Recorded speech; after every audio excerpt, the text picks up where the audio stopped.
Tuanya. Wafilah rahmatullah, ada satu bayi yang lahir dan dia bermata satu. Jangan dikira, menurut saya ini bukan Dajjal ya. Ini bukan Dajjal perhamba Allah.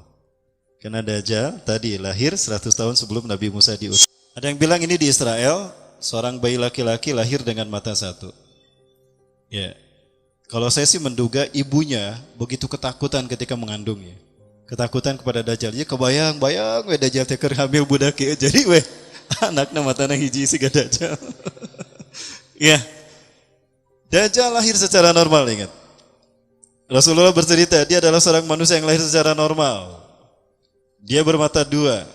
Ya, kapan Dajjal kehilangan sebelah matanya? Ketika dia disalib di zaman Nabi Isa alaihissalam. Dia kehilangan sebelah mata kanannya karena ditusuk oleh Yudas Iskariot. Oleh Herodes. Oleh Herodes. Saat itu dia berganti nama menjadi Yudas Iskariot. Nanti kita sambung kajian kita. Kembali kepada yang tadi. Nah, ketika dia lahir betul kata Rasulullah.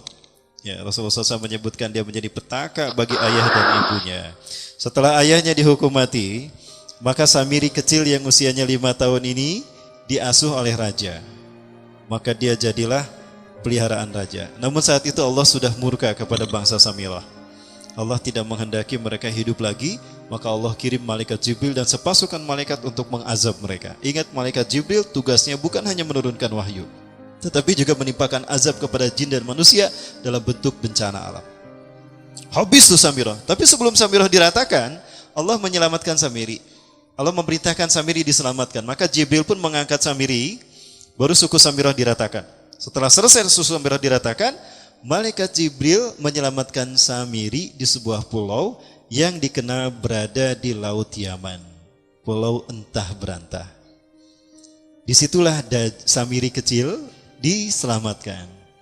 Dipindahkan ke pulau tadi karena memang seperti itu. Tidur aja, tidak merasa apa yang terjadi. Dipindahkan ke pulau Yaman tadi. Maka di pulau Yaman inilah dia tinggal. Dan Allah kemudian menghadirkan untuknya suatu binatang yang besar. Dakhmatun kabirah allati tusamma al-jassasah. Satu binatang yang diberi nama al-jassasah. Binatang ini bertubuh besar, mamalia berkaki 4. Dugaan saya seperti bison. Ya, seperti bison, tapi penuh dengan bulu, lebat bulunya. Ada yang menyebutkan berwarna hitam. Dalam hadis Rasul itu disebutnya hitam. Tapi ini ceritanya mauquf. Ya, Tamim Ad-Dari menyebutkan dia berbulu tebal sehingga aku tidak bisa membedakan mana muka, mana dubur. Yang menghadap itulah muka. Apalagi kalau dia bicara bergerak-gerak. Wah, itu mukanya. Dan dia bisa berkata-kata kepada manusia. Nah, binatang inilah yang tugasnya memata-matai Dajjal. Maka dia dinamakan Al-Jassasah. Al-Jassasah itu artinya memata-matai. Mata-mata, spy. Kalau terlihat ada spy, awas Al-Jassasah. Ya.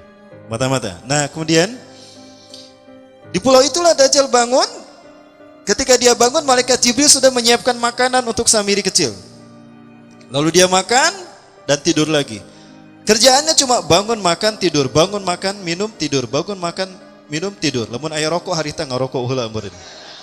Tapi ku sabab enggak ada rokok, makan minum tidur, makan minum tidur. Begitu. Sampai usianya 100 tahun. Di usia 100 tahun itulah dia mulai melek bangun dan melihat siapa dirinya. Ya. Kaget dia. Ya, di hadapan dia ada Jassasah. Siapa kamu? Oh, Jibril menamaiku Jassasah. Dan tugasku adalah memata-matai kamu. Kenapa kau memata-matai aku? Karena aku adalah pendampingmu. Aku lahir berbarengan dengan kelahiranmu. Aku muncul berbarengan dengan kemunculanmu. Dan aku akan menghilang berbarengan dengan kau menghilang. Dan di akhir zaman aku akan muncul sebelum kau muncul. Nah, jadi sebelum Dajjal muncul di akhir zaman, kayaknya zaman kita ya. Kalau muncul zaman kita, sebelumnya akan muncul dulu binatang Jassasah. Dan munculnya binatang ini sebagai tanda ketiga dari 10 tanda besar kiamat.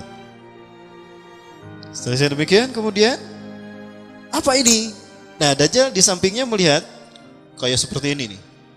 Besar segini, itu berisi tulisan tangan dari malaikat Jibril. Ternyata itu adalah pengajaran tauhid yang dituliskan oleh malaikat Jibril selama dia tidur.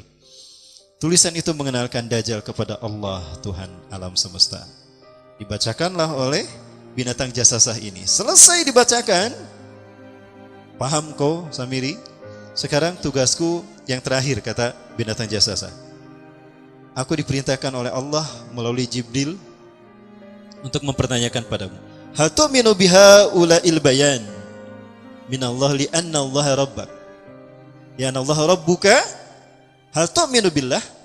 Apakah kau beriman kepada Allah sebagai Tuhanmu?